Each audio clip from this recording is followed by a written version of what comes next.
Hello friends, இன்றைக்கி வந்து டே கொஞ்சம் லேட்டாக தான் ஸ்டார்ட் ஆச்சு. கொஞ்சம் சோம்பேறித்தனமாகவே இருந்துச்சு.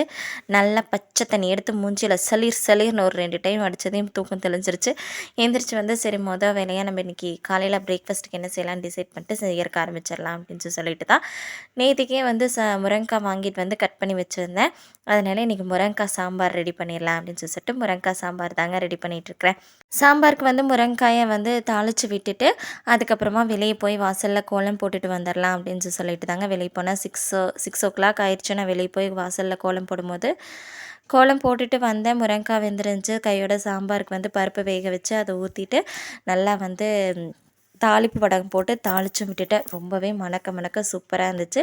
குழந்தைங்க வந்ததையும் குழந்தைங்களே அப்படியே ரெடி பண்ணிவிட்டு குழந்தைங்களுக்கு வந்து இன்றைக்கி கேரட் சாப்பாடு செஞ்சு கொடுத்துடலான்னு கேரட் சாப்பாடு செஞ்சுட்டேன்.